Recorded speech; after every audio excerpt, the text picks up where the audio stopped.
नमस्कार, न्यूज 24 देख रहे हैं आप। मैं हूं आपके साथ डॉक्टर मीना शर्मा।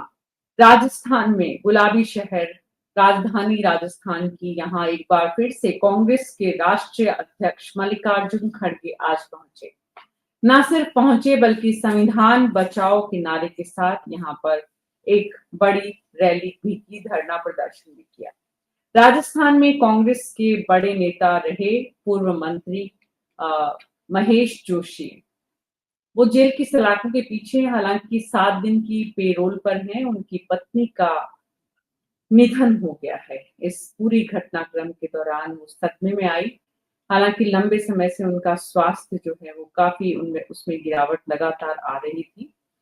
लेकिन जो कुछ हो रहा है उसके खिलाफ, उसके महेश जोशी के समर्थन में भी कांग्रेस के सभी नेता एकजुट हुए और जांच एजेंसीज के दुरुपयोग को लेकर, जांच एजेंसीज का सरकार द्वारा जिस तरह से इस्तेमाल किया जा रहा है उसको लेकर विपक्ष ने एक बार फिर से संविधान बचाओ की बात कही है और इसको लेकर सत्ता पक्ष के तरफ से ये कहा गया है कि ये कांग्रेस के घड़ियाली आंसू है और इस बात में उनके कोई दम ज्यादा है नहीं।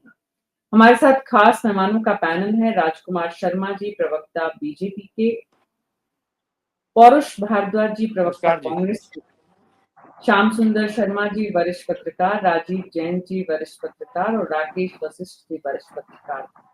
नमस्कार राजकुमार जी, आप सभी का बहुत नमस्कार मैडम। बहुत स्वागत है। सभी को नमस्कार। राजकुमार जी, सबसे पहले पौरुष जी भी जुड़ गए हैं तो विपक्ष की, क्योंकि आज विपक्ष ने एक बार फिर से संविधान बचाने की बात कही है, तो शुरुआत उन्हीं से करते हैं। पौरुष जी, क्यों जरूरत पड़ गई राजस्थान में विपक्ष और राष्ट्रीय अध्यक्ष के आने की?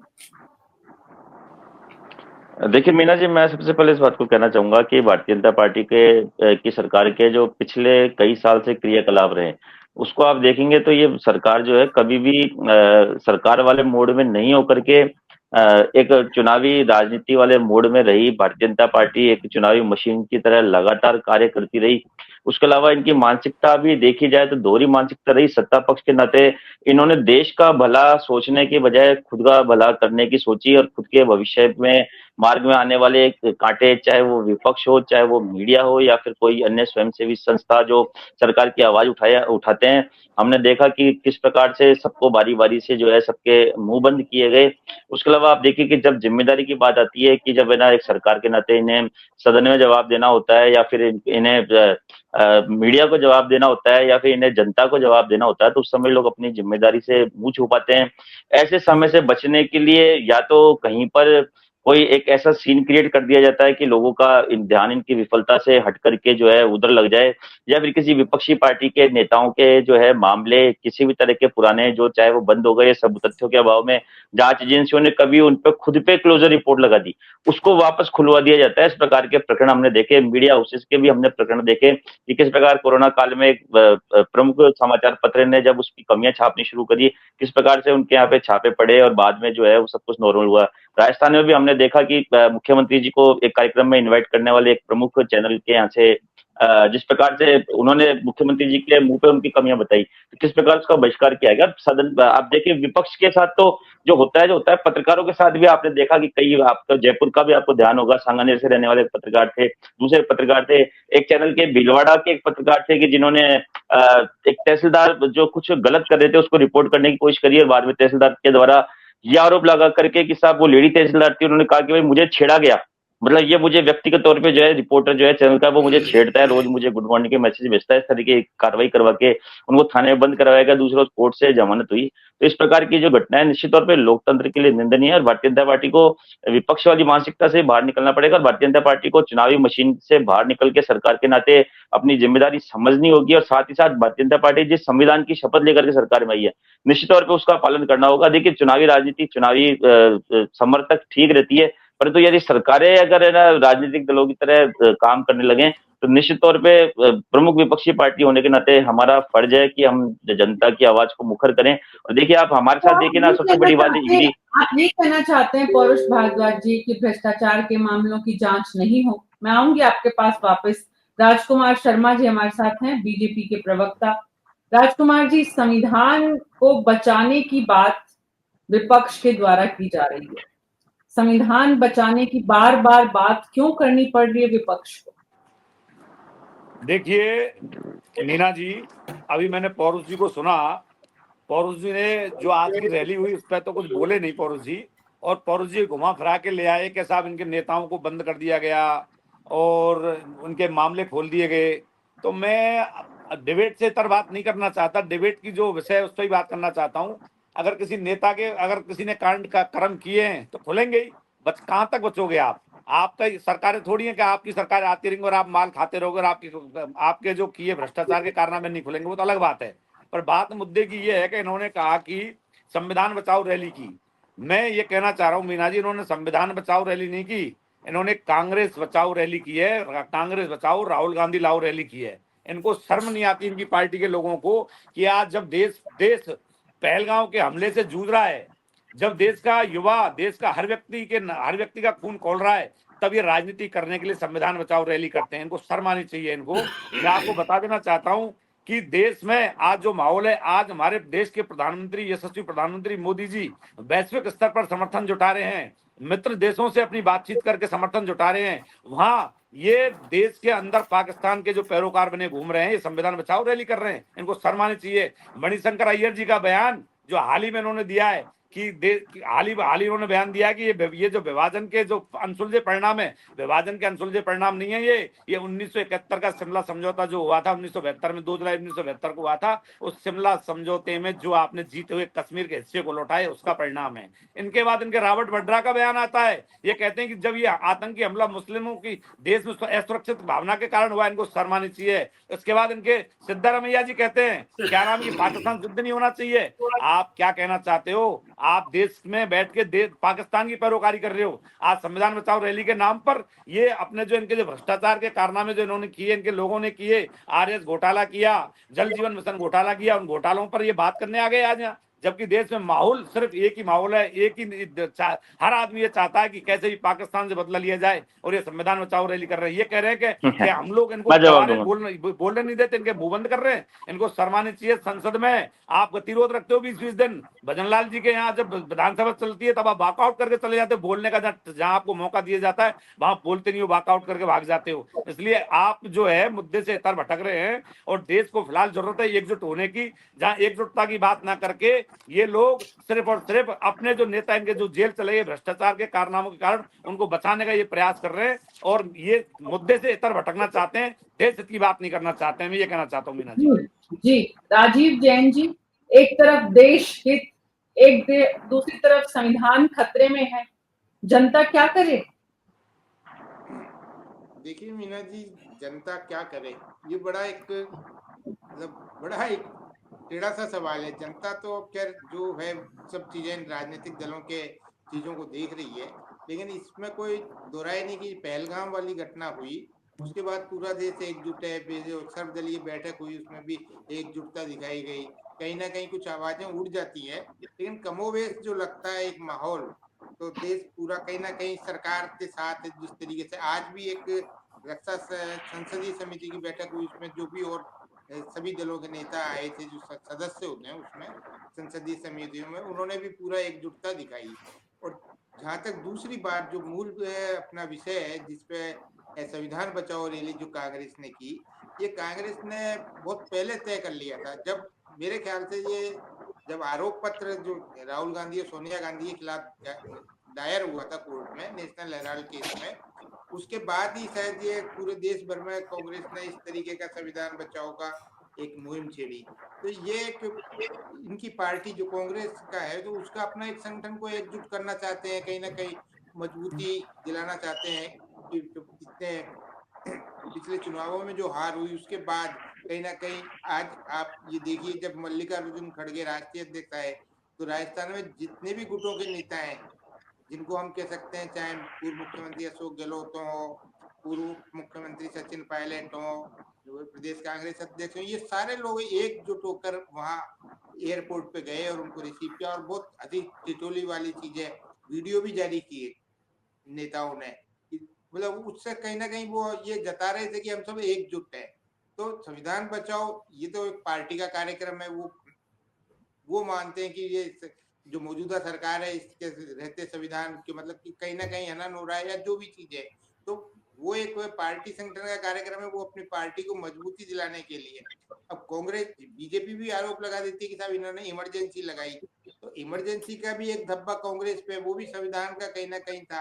अभी जैसे पौरुष जी कह रहे थे कि कहीं मीडिया हाउसेज को लेकर वो जिक्र कर रहे थे, तो मीडिया हाउस तो मतलब मैं तो ये कहूंगा हम तो बेचारे होते हैं, हमें तो चाहे कांग्रेस की सरकार हो चाहे भाजपा की, सब प्रताड़ित ही करते रहते हैं, लेकिन मीडिया अपना काम करता है, उसमें कोई दो राय नहीं। कांग्रेस का जो धब्बा इमरजेंसी वाला भी चिपका हुआ है, तो वो तो उससे कहीं छुटकारा नहीं पा सकती। बीजेपी तो गाय बगाए उनपे यही आरोप उसको लगा देती है कि कांग्रेस संविधान बचाओ के नाम पे ढकोसला कर रही है, उसके पुराने क्या कारनामे है, उन्होंने किस तरीके से विपक्षी सरकारों को बर्खास्त किया था, तो ये सब चीजें हैं। लेकिन असल मकसद जो मेरे को लगता है संविधान बचाओ जो रैली जयपुर में की, तो उसमें कहीं ना कहीं राजस्थान कांग्रेस को वापस से कहीं एकजुट करके मजबूती देने का कहीं टारगेट रखा गया है। जी मीना जी जी, कहीं पे निगाहें कहीं पे निशाना।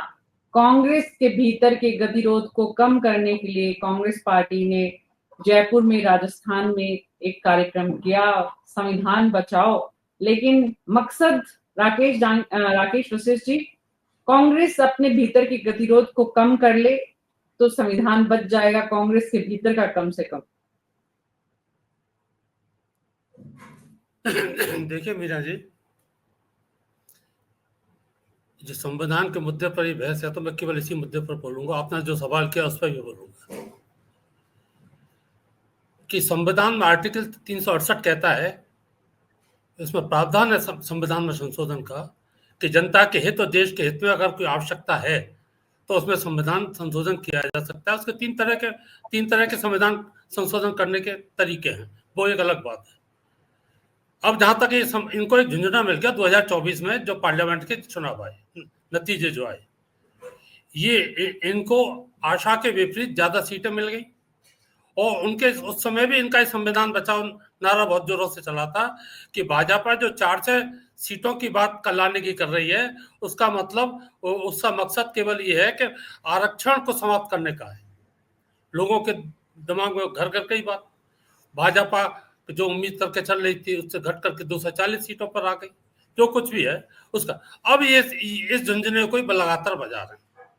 संविधान में संशोधन क्योंकि ये तो कोई कह नहीं सकता कि होते रहे हैं। अगर ये देखा जाए तो अब तक 106 संविधान संशोधन हुए, जिसमें से 80 संविधान संशोधन अकेले कांग्रेस ने ही किए, जिसमें से 40 संविधान संशोधन केवल इंदिरा गांधी के शासनकाल में ही हुए और 17 संशोधन नेहरू जी के समय में हुए। नेहरू जी के समय में जो पहला संविधान संशोधन हुआ 1951 में ही हो गया, जो 16 जून 1951 को।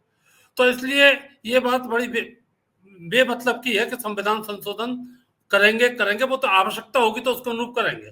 अगर उस कार्यकाल की दृष्टि से देखें तो भाजपा ने अब तक केवल 22 संशोधन किए हैं अपने 16-17 साल के शासनकाल में। अब इनके पास कोई मुद्दा तो है नहीं, क्या करें।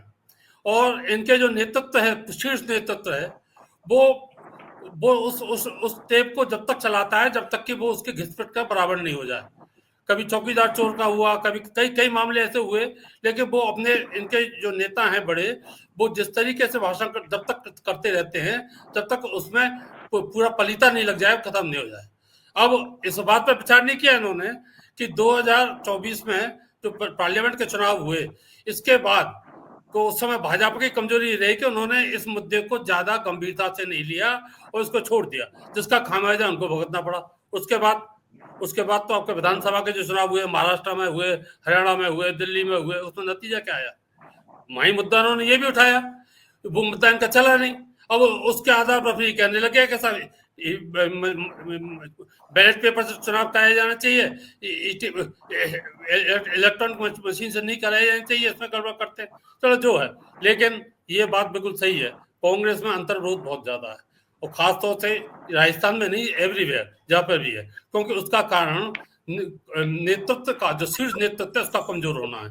हमने राजस्थान में 5 साल वो देखा है इनका कार्यकाल, गहलोत जी के समय में किस तरीके से इनमें जूतम पजार हुई थी और इसका खामियाजा कांग्रेस को कितना उठाना पड़ा। अब हालांकि ये आपके खड़गे जी आए हैं, खड़गे जी सभी जगह जा रहे हैं, ये ऐसा नहीं खासतौर से केवल जयपुर में राजस्थान में करने के लिए आए हूँ, ये सब जगह इन्होंने भाषण, इस जगह हर स्टेट में जा रहे हैं और वो संविधान बचाओ रैली को कर रहे हैं और संविधान बचाओ रैली के ऊपर वो जो भी अपनी बात को रखना चाहते हैं वो कर रहे हैं। अब इसमें यहाँ की अंदरूनी जो इनकी खींचतान है पार्टी की, उसको एक कर पाएंगे इसमें तो मुझे संशय नजर आता है, क्योंकि जब देखा था जो हालत आपके जब खड़गे जी के अध्यक्ष बनने से पहले सोनिया गांधी, राहुल गांधी और प्रियंका गांधी ने कितने प्रयास किए, लेकिन उसका नतीजा कुछ भी नहीं निकला। अशोक गहलोत अपनी वही करते रहे जैसा वो चाहते थे और ऐसे ऐसे उदाहरण किए उन्होंने अपनी पार्टी के अंदर जो आज तक कभी नहीं हुए, जिसकी आप कल्पना भी नहीं कर सकते कि आप ऐसी बड़ी पार्टी जिसका देश की सबसे पुरानी पार्टी में इस तरह के कार्यक्रम हो, इस तरह का विरोध हो, इस तरह की भाषा शैली हो और उस नेता के खिलाफ आप कोई भी कार्रवाई नहीं कर पाए।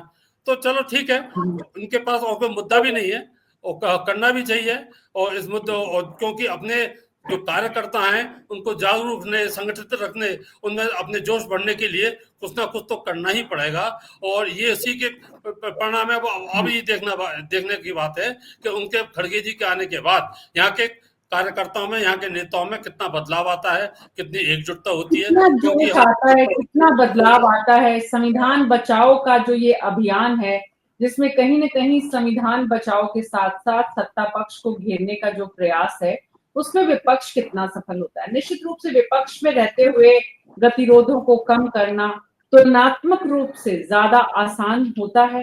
राजकुमार शर्मा जी, सत्ता पक्ष में गतिरोध जब है तो सत्ता में जो है, सत्ता का नशा अपने आप में एक अलग तरह का होता है। सत्ता जो है वो आदमी को निरंकुश बनाती है और पूर्ण सत्ता पूर्ण निरंकुश बनाती है। ये इतिहास और राजनीति विज्ञान के विद्यार्थी बखूबी समझते हैं। अशोक गहलोत के पास पूर्ण सत्ता थी, इसलिए राकेश वशिष्ठ जी ने जो कुछ कहा इतिहास में दर्ज हो गया अशोक गहलोत के नाम की राजस्थान कांग्रेस में उन्होंने क्या कुछ किया। लेकिन वो इतिहास है। वर्तमान ये है कि आज विपक्ष एकजुट होने का प्रयास कर रहा है। आज विपक्ष सत्तारूढ़ दल को घेरने का प्रयास कर रहा है। संविधान बचाओ के नारे के तहत ही सही सब एक मंच पर नजर आ रहे हैं।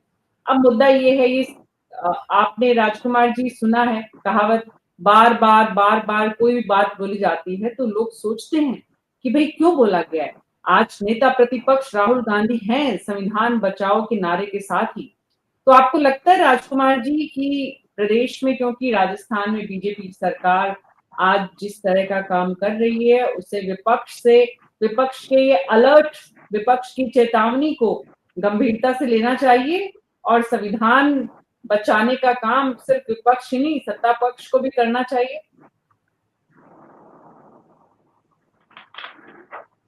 ऑडियो ऑन करिए प्लीज।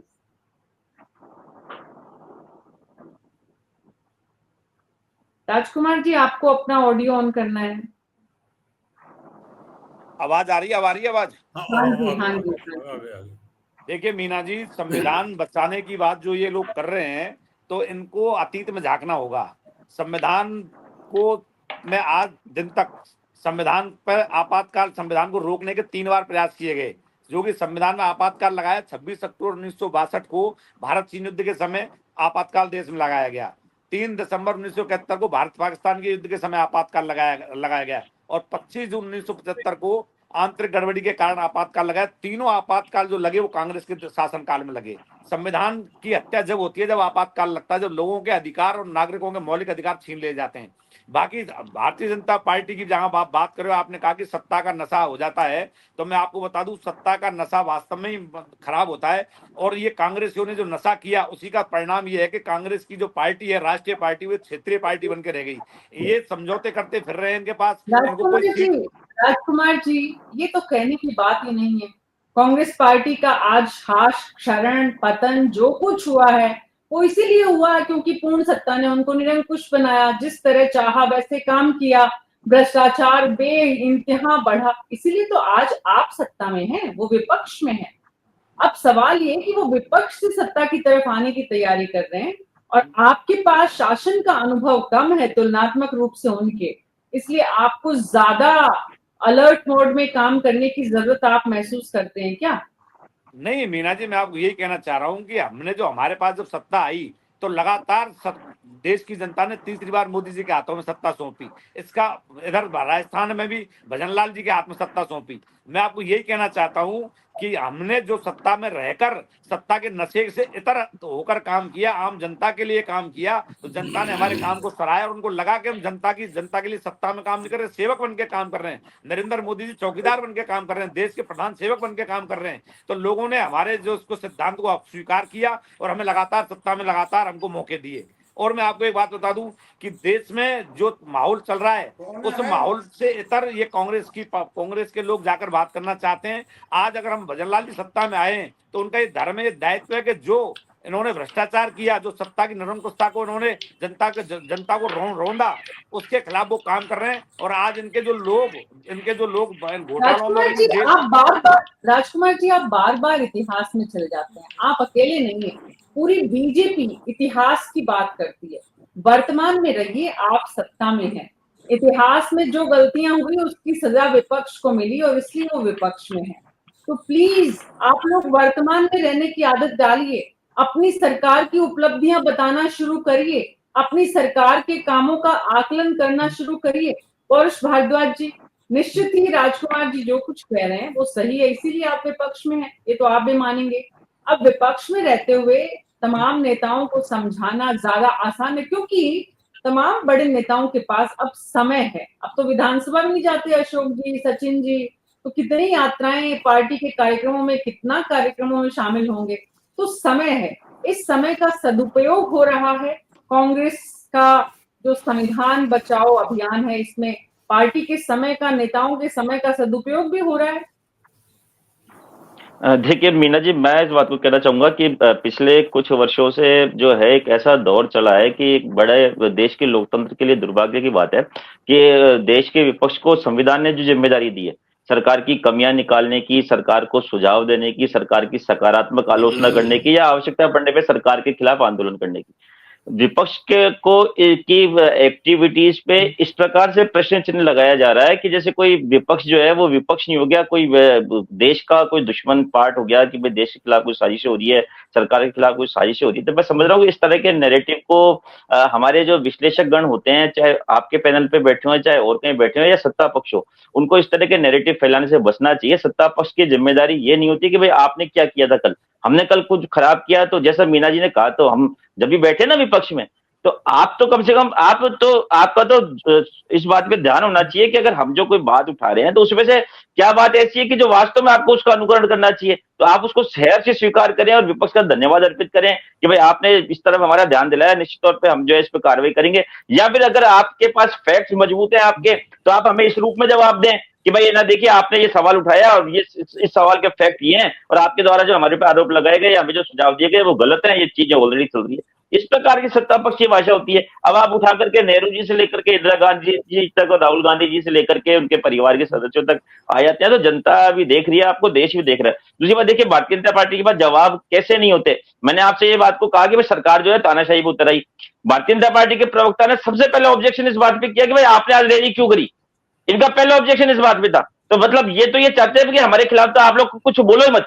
इन्होंने कहा भाई साहब रैली इसलिए आपको नहीं करनी चाहिए थी कि देश में ऐसा माहौल चल रहा है, तो आपको इस बात को भी नहीं बोलना चाहिए कि जब पहलगांव पे हमला हुआ तो कांग्रेस पार्टी ने आपसे ये नहीं पूछा कि भाई आतंकवादी वहां पे कैसे आ गए, वहां पे सेंट्रल की फोर्सेज जो वहां पे सीमाओं पे तैनात है उसके लिए भी केंद्र सरकार जिम्मेदार है, इंटेलिजेंस के लिए भी केंद्र सरकार जिम्मेदार है, और आंतरिक तौर पे जो पुलिस जो है जो वो, चूंकि आपने उसको भी पूर्ण राज्य का दर्जा नहीं दिया है, वो अभी भी केंद्र शासित प्रदेश है कश्मीर, केंद्र शासित प्रदेश होने के नाते वहां की पुलिस की एक्टिविटीज की या गैर जिम्मेदारी की जिम्मेदारी भी केंद्र सरकार की बनती है। तो हमने आपसे ये सवाल नहीं पूछा उस समय, जबकि हमें सवाल पूछना चाहिए था, और आपको हमने आगे बढ़ के इस बात को कहा कि भाई देश पे जो हमला हुआ निश्चित तौर पर दुर्भाग्यपूर्ण है और पूरा देश प्रधानमंत्री जी आपके साथ खड़ा हुआ है, और हमने खुद ने आगे बढ़ के सर्वदलीय बैठक बुलाने की मांग की। और आप देखिए क्या होता है, प्रधानमंत्री जी बड़ी चिंता करें, अरब कंट्री से वापस भागे भागे आए तो पता पड़ा कि हमने तो सोचा कि भाई ना या तो कश्मीर में जाएंगे दौरा करने के लिए या सर्वदलीय बैठक को अटेंड करेंगे, पता पड़ा कि प्रधानमंत्री जी तो प्रचार मंत्री का रोल निभाने के लिए बिहार चले गए। वो तो वहां जाकर के पाकिस्तान को ललकार रहे हैं, जबकि आपका फर्ज ये था कि आप सर्वदलीय बैठक में आपको पहली बात आना चाहिए था, नहीं आए किसी वजह से, तो कम से कम कश्मीर जाके उनके जख्मों पे जो है मरहम तो लगाते आप। आपने तो प्रचार, आप चुनावी सभा में पाकिस्तान को ललकार करके आपने जो है मतलब लोगों के जख्मों पे नमक लगाने का काम किया। दूसरी बात आपका ध्यान और दिलाना चाहूंगा, देखिए ऐसे संकट की घड़ी में भी, जिसको कहते हैं ना आपदा में अवसर ढूंढना, किस प्रकार देशवासियों को मूर्ख बनाया गया, नैरेटिव चलाया गया, देश के तमाम मीडिया चैनलों के द्वारा नैरेटिव चलाया गया कि साहब हमने सिंधु जल समझौता रद्द कर दिया, बड़े बड़े देश के नेशनल मीडिया चैनल चला रहे हैं, कल से पाकिस्तान एक बूंद पानी को तरस जाएगा, पाकिस्तान में ये हो गया, पाकिस्तान में वो हो गया। और आपकी इस झूठ की वजह से पाकिस्तान में भी पॉलिटिक्स चल पड़ी। पाकिस्तान में बिलावल भुट्टो बोलता है कि अगर भारत ने हमारा पानी बंद कर दिया तो पानी की जगह खून की नदियां बहा देंगे। अब यही सरकार जो है बाद में इस बात को कहती है, बोले साहब अभी पानी एकदम से बंद करना बस की बात नहीं है, इसमें हमें 16 से 20 वर्ष लगेंगे, हम 3 चरणों में जो है पानी को बंद करेंगे। देखिए देश में क्या सरकार चल रही है, सर्कस चल रहा है, देश में सरकार चल रही है, सर्कस चल रहा है। और अगर कांग्रेस बोले इस बात को, और कांग्रेस इस बात को बोले तो आप कहेंगे बोले कि आप हमारी सरकार के ऊपर उंगली उठाते हैं। अरे भाई आप विपक्ष को विपक्ष का काम करने दीजिए, विपक्ष को विपक्ष का काम करने दीजिए। आपको किसने रोका पाकिस्तान से बदला लेने के लिए? राहुल गांधी जी जो है वो पहले देश के नेता थे जिन्होंने सबसे पहले मांग करी कि आज के समय आ चुका है, क्या पाकिस्तान के खिलाफ पूरा देश को एकजुट हो जाना चाहिए। और मोदी जी आप उठाइए, आप हथियार उठाइए और जाके पाकिस्तान को आर पार का सबक दीजिए। पूरा विपक्ष आपके साथ खड़ा है और आप अगर कोई गलती भी करेंगे तो भी हम आपकी कोई कमी नहीं निकालेंगे। हम आपके हर अच्छाई में, हर बुराई में आपके साथ बराबर के लिए तैयार हैं। आपको देश की विपक्ष का सपोर्ट मिल रहा, आपको देश के मुस्लिमवादी संगठनों का सपोर्ट मिल रहा, आपको कश्मीर की जनता का सपोर्ट मिल रहा। अब प्रधानमंत्री जी को क्या है, नींद से उठाने के लिए कुंभकर्ण की तरह ढोल लगाने बजाने वाले क्या भेजने पड़ेंगे? वो तो सही। पौरुष जी बहुत बढ़िया फ्लो है आपका, बहुत बढ़िया, very good very good very good. पौरुष जी के लिए ताली श्याम बजनी सुंदर चाहिए। शर्मा जी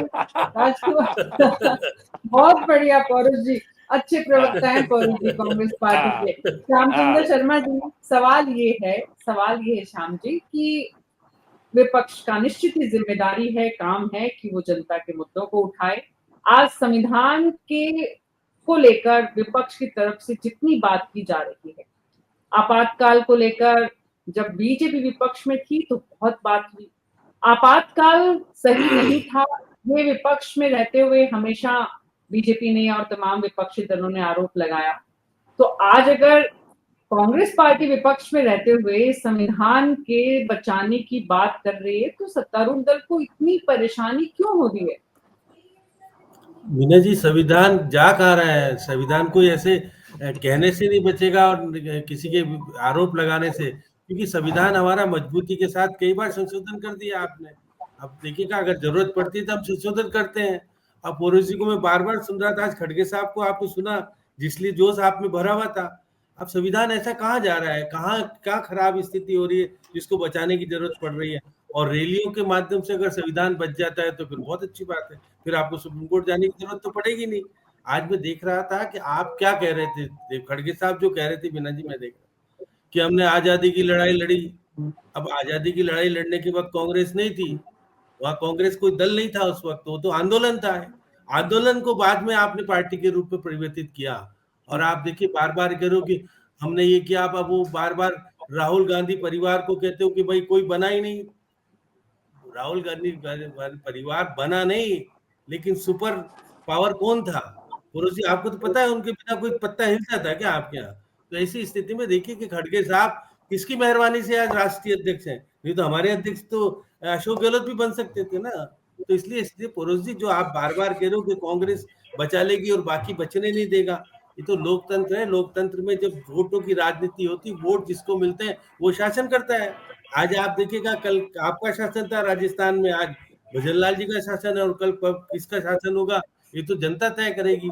स्थिति तो आपने सही कहा कि बिहार में चुनाव प्रचार करने के लिए प्रधानमंत्री जी गए। प्रधानमंत्री जी अगर जाएंगे तो निर्णय करना पड़ेगा, इसलिए प्रधानमंत्री जी बहुत सारी चीजों से बचने का प्रयास करते हैं, क्योंकि वो कहते हैं कि मेरे स्तर के नहीं हो आप, मेरे तो दो हैं, राजनाथ सिंह और अमित शाह, ये निपटा लेंगे, मेरी जरूरत क्या है, मैं चला जाऊंगा तो फिर बाद में रहेगा क्या देश के पास। इसलिए निश्चित रूप से मैं कह सकता हूँ कि जिस तरह से, अब सही बात है, सिंधु जल समझौता समाप्त कर देंगे और फिर उसके बाद पाकिस्तान उजड़ जाएगा, भाई संसाधन है क्या आपके पास? 25 साल लगेंगे। अभी जो आप देखिए 3 रावी और व्यास नदी जो आपके पास 3 नदियां हैं, उसका पानी का उपयोग करने के लिए आपके पास साधन नहीं है। अभी अगर रुक जाए तो फिर पूरा बाढ़ की स्थिति आ जाएगी। तो 3 नदियों का पानी आप लेने की स्थिति में हो क्या? इसलिए कहा 3। अब देखिए बहुत अच्छा लगता है कि हम जल समझौता समाप्त कर देंगे, घुसपैठियों को बाहर निकाल देंगे, एम्बेसी समाप्त कर देंगे, बहुत सारी चीजें कही और विपक्ष ने समर्थन कर दिया। अभी तो कह रहे थे हथियार लेके मोदी जी को आप भेज रहे थे, आप मोदी जी हथियार लेके जाएंगे क्या? जिसको जाना है वही जाएगा। गुरु जी तो लेने को सोचा समझा करो कि नहीं मोदी जी मैंने हथियार की बात नहीं पॉरुष जी बोली। भावना में मैंने श्याम सुंदर जी भाई साहब, मैंने ये बात बोली थी कि आप ऐसे समय में आप कुंभकर्ण निद्रा में सो रहे हैं तो आपको जगाने के लिए क्या ढोल नगाड़े भेजे जाए? मैंने ये बात नहीं बोली मोदी जी हथियार लेके समझ जाएंगे। नहीं, आपके मुंह से निकल गई थी यही बात, निकल गई थी श्यामचंद्र जी के। नहीं और देखिए देश का नेतृत्व। अरे अभी तो मैं कह रहा हूँ आप आराम से सुनना, फिर अगर कोई बात हो मुझे फोन पे बताना कि मैंने गलत कहा। बिल्कुल कहा था, बिल्कुल यही मुझे कहा कोई था। दिक्कत नहीं है, हाँ। गलत चीजों को मैं स्वीकार करने में कभी भी वो नहीं करता। नहीं, और हथियार उठाने का मतलब थोड़ा होता है कि प्रधानमंत्री खुद लड़ाई लड़ने जाता है। प्रधानमंत्री तो आदेश देते हैं ना सेना को। अरे आज खड़गे साहब का जवाब देने के लिए मदन दिलावर को और जोगाराम पटेल को आना पड़ा। जरूरत क्या है ऐसे बीजेपी को? देखिए हर चीज तत्काल बोलने लग जाते हो। अरे कोई आप प्रतिपक्ष आकर के अगर प्रहार करता है तो आपको इतनी जल्दी क्या स्थिति हो रही है कि आपने संविधान का संशोधन कर दिया ना? मना किया क्या किसी ने?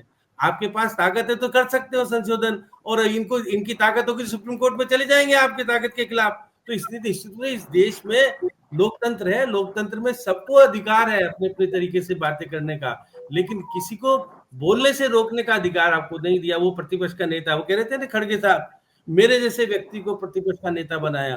भाई ये लोकतंत्र है, आपको जीत के आने का। और आपने राष्ट्रीय अध्यक्ष बनकर के भी 2 पद ले रखे हैं। एक पद, एक बात कही थी ना आपने उदयपुर समिट में, कितने पद हैं खड़गे साहब के पास? अगर राष्ट्रीय अध्यक्ष के पास 2 पद है तो फिर बाकी को शिक्षा क्या दोगे आप? तो इसलिए निश्चित पड़ोसी जो आप बोलते हो ना, पार्टी में वो होता नहीं है। इसलिए निश्चित तौर पर जो स्थितियां उसके अनुरूप फैसला करना। एक तरफ कांग्रेस पार्टी अपने आंतरिक गतिरोध से जूझ रही है, वहीं दूसरी तरफ सत्ता पक्ष के सामने कैसे विपक्ष को मजबूत करना है। एक बात और कहना चाह रहा था मैं, मीना जी, आज मैं सुबह एयरपोर्ट पे देख रहा था, रंधावा जी, अशोक गहलोत, सचिन पायलट और डोटासरा जी बड़े हंसी मजाक करके एक माहौल अच्छा बना रहे थे। और ये माहौल कायम रहना चाहिए पड़ोस जी, क्योंकि बार बार कहते हो ना कि दोनों तीनों मिलकर के एक साथ जाओ तो कुछ हो सकता है। वो एक साथ जाएंगे नहीं तो होगा नहीं। इसलिए राजकुमार जी को भी पता है कि हमारे को फायदा क्या है। इसलिए तो राकेश जी, ये जो स्थानीय निकायों के चुनाव होने हैं, लोकल बॉडीज के सरपंचों के, आप बाकी सभी लोग अपना ऑडियो बंद कर लीजिए प्लीज। सिर्फ राकेश वशिष्ठ जी के पास जा रही हूँ मैं, बाकी सभी से आप निवेदन है आप अपना ऑडियो बंद करें। राकेश जी आपके पास आती हूँ मैं। राकेश जी, सवाल ये है कि स्थानीय निकायों के चुनाव होने जा रहे हैं, कांग्रेस पार्टी की जिम्मेदारी है और तैयारी है कि वो सरकार के सामने एक मजबूत विपक्ष के रूप में खड़ा हो। क्या आज की रैली को उस रूप में भी देखा जाना चाहिए? मैंने पहले भी मीना जी कहा कि इस तरह की रैलियां हर स्टेट में चल रही हैं इनकी, वो हर स्टेट में जाकर ही कर रहे हैं। हालांकि हो सकता है उनका मकसद, क्योंकि और जो ग्रामीण क्षेत्रों के और शहरी क्षेत्रों के जो चुनाव निकट भविष्य में आने आ रहे हैं, उसमें कार्यकर्ताओं में जोश भरने के लिए इस तरह का आयोजन किया गया हो। और जब नेता कोई मौके पर पहुंचता है तो उनको ऐसी बहुत सी बातें पता लगती हैं जो दिल्ली में बैठकर नहीं पता लगते। यहाँ निश्चित रूप से उनके नेताओं के साथ भी अलग अलग बातचीत हुई होंगी, अलग अलग नेताओं ने अपनी अपनी बात की होगी, कुछ उन नेताओं से भी मुलाकात हुई होगी जिनको उनसे दिल्ली में मिलने का मौका नहीं मिल पाता। तो इससे कांग्रेस की संगठन की अंदरूनी स्थिति का निश्चित रूप से, अगर वो सक्रिय रूप से खड़गे जी इसी काम के लिए आए हैं तो उनको निश्चित रूप से इस बात की राजस्थान की संगठन की स्थिति का, पार्टी की स्थिति का पता लगा होगा। तो उसमें क्या सुधार कर सकते हैं, ये उनके बलबूते पे है कि नहीं, ये भविष्य की बात है। लेकिन ये भी हो सकता है कि यो आप जो बात कह रही हैं कि नगर निकायों के और ग्रामीण निकायों के जो चुनाव उसमें होने हैं, उसमें क्या रणनीति हो, किस तरह कार्यकर्ताओं को जोश भरा जाए, किस तरह की कार्य किया जाए, इसका भी एक ही कारण हो सकता है। लेकिन मुझे लगता नहीं मुझे लगता नहीं, क्योंकि ऐसे आयोजन में इस तरह की कोई बात हुई हो। और नहीं, निश्चित रूप से ये बात नहीं होगी, लेकिन कार्यकर्ताओं को मजबूत करने के लिए, संदेश देने के लिए, एकजुट करने के लिए और कांग्रेस के वर्कर को ये बताने के लिए कि कांग्रेस एग्जिस्ट करती है। भैया ध्यान रखो अपने अपने ग्राम पंचायत स्तर पर, अपने अपने जिलों में, अपने अपने ब्लॉक में, तो निश्चित ही विपक्ष मजबूत करने का जो आपने शुरू में कहा वो तो प्रयास है। इसमें तो एक मिनट, इसमें तो दो ही काम कराए जाते खड़गे जी, वो उनके हाथ में है नहीं। आपके पायलट साहब के और गहलोत साहब के दिलों को एक दूसरे एक्सचेंज करा देते हैं ना, तो उसी में बात बन जाती है। दरअसल राकेश जी कोई भी आला कमान कभी भी नहीं चाहता है कि उसके बड़े नेता आपस में मिलजुल कर रहे, क्योंकि उनसे उनकी गणित सही नहीं बैठती है। इसलिए पता नहीं हम लोग जो बात करते हैं वो कितनी आला कमान सच में चाहता ही है, चाहे वो कांग्रेस का आला कमान हो और चाहे वो बीजेपी का या किसी भी और अन्य राजनीतिक दल का। बहरहाल अभी वो मुद्दा नहीं है। राजकुमार शर्मा जी, एक बात मीना जी, श्याम जी को सुनते हैं राजकुमार जी, फिर आपके पास आ रही हूँ। हाँ श्याम जी। कांग्रेस की जहां आम सभा हो रही थी वो रामलीला मैदान कब किया जाता है? जब संख्या की दृष्टि से 3000 व्यक्ति आते हो। इससे ज्यादा पुरुष जी वो जो स्थल है ना, वो स्थल वो अपने आप में चर्चित स्थल है, वहां वापस भीड़ रहती है। तो निश्चित आप अच्छी बात है कि वहां बैठक कर रहे हो और कांग्रेस ने एहसास कराया कि भाई हम हैं मौजूद। और देखिए भजनलाल जी की सरकार को का एहसास, देने के लिए मजबूर होना पड़ा। संविधान के मुद्दे को जिंदा रहने का एहसास, जिंदा रखने का एहसास। राजकुमार जी क्यों गड़ियाले आंसू लग रहे हैं आपके नेताजी को? मीना जी, आज की जो डिबेट चल रही है उसमें से मुझे लग रहा है कि ये पूरी डिबेट कांग्रेस कैसे पुनर्जीवित हो, कांग्रेस का अंतरकलह कैसे समाप्त हो, उस पर ही जाके पूरी डिबेट हो रही है। तभी तो आपसे पूछ रहे हैं, गड़ियाली आंसू आपको क्यों दिख रहे हैं? तभी तो आपको पूछ रहे हैं, आप पर केंद्रित हो जाए। मैं तो कह रहा हूँ गड़ियाली आंसू अभी बहुत इन्होंने कहा। आप सुनिए राजकुमार जी, आप डिबेट को वापस देखिएगा और फिर आपने शुरू में जो बोला था उसको सुनिएगा और तब आपको समझ में आएगा ये पूरी डिबेट कांग्रेस केंद्रित क्यों हो गई। आपने बीजेपी की बात की बिना कांग्रेस की बात की थी पूरे टाइम में। बहरहाल बोलिए आप। मैं ये कहना चाह रहा हूं मैडम कि अभी पौरुष जी ने कहा कि हम विपक्ष के रूप में इनको सलाह दे रहे हैं, इनको हमारी बात माननी चाहिए। ये सलाह सिर्फ इतनी सी दे रहे हैं कि कांग्रेस को कैसे बचाएं, अपने आप को खुद को कैसे बचाएं और राहुल जी को कैसे लाएं। इनकी जो सलाह इससे उतर कहीं नहीं, इससे आगे कहीं नहीं है। ये सिर्फ आप कांग्रेस की बात कर रहे हैं, आपको अपने से ज्यादा कांग्रेस की चिंता है। बहुत शुक्रिया। मीना जी मेरी बात सुनिए, उसकी नफरतों को धार किसने दी? महबूब के हाथ में। अरे भाई, आप देश में धार्मिक राजनीति बंद कर दो, विपक्ष में बोलना बंद कर दो, तो आपके पास, आपके प्रवक्ताओं के पास, आपके नेताओं के पास बोलने के लिए चार लाइन नहीं है आप लोगों को। सुनना सीखिए, चार लाइन नहीं है आप लोगों के पास। भारत का सपना बीजेपी ने देखा, लेकिन बीजेपी के हर नेता के हर भाषण में, हर मिनट में भी कांग्रेस का नाम है। कैसे कांग्रेस मुक्त होगा? बहरहाल बहुत बहुत शुक्रिया आप सबका इस चर्चा में शामिल होने के लिए। जी बहुत संक्षेप में प्लीज राजकुमार जी। मीना जी एक बार मैं भी कहना चाहूंगा कि भारतीय यार पौरुष जी आप सुनना नहीं चाहते यार। पौरुष जी क्या बीच बीच बोलते हो? बोलो। हाँ बोलिए राजकुमार। तो क्या बीच बात सिर्फ इतनी सी हो रही थी कि जो संविधान बचाओ रैली जो कांग्रेस ने की उसका क्या इफेक्ट है। हम बीजेपी वाले ये कहना चाहते हैं, भारतीय जनता पार्टी के प्रवक्ता के रूप में ये कहना चाहता हूं कि कांग्रेस को ऐसे समय में जब देश पहलगांव के हमले से जूझ रहा है, तब ऐसे समय में कांग्रेस ने अपने आप को पुनर्जीवित करने के लिए रैली किया। देश के जब हर व्यक्ति का खून खोल रहा है, वहां जब पाकिस्तान से लड़ने की बात की जा रही है, वहां इनके नेता सिद्धारमैया जी। अरे भाई हमारे नेता तो कहने जाकर के लड़ो, प्रधानमंत्री जी हिम्मत नहीं कर रहे। कांग्रेस पार्टी ने तो ये भी कह दिया कि प्रधानमरमंत्री जी के हर निर्णय के नहीं बल्कि दोस्त निर्णय के हर परिणाम में हम आपके साथ खड़े हुए। गजब है यार, आप करना आप नहीं चाहते, क्या कर रहे हो यार? करना आप नहीं चाहते, हर बात के लिए कांग्रेस जिम्मेदार, सुनने में डर हर बात के लिए कांग्रेस जिम्मेदार। अरे भाई जो है वो अपने अस्तित्व के लिए इस वक्त कांग्रेस संविधान बचाओ का नारा दे रही है। संविधान की कितनी चिंता कांग्रेस पार्टी को है और संविधान कितना खतरे में है, ये इस देश की आम जनता को तय करना है। इस देश की सरकार को भी ये तय करना है, सत्तारूढ़ दल को भी ये तय करना है कि अगर विपक्ष बार बार संविधान को लेकर प्रहार कर रहा है तो जिम्मेदारी के साथ कैसे संविधान को बचाए रखा जाए सरकार के कामों में। बहुत बहुत शुक्रिया हमारे सभी दर्शकों का न्यूज़ 24 पर हमारे साथ बने रहने के लिए। आज मेरे साथ इतना ही। नमस्कार।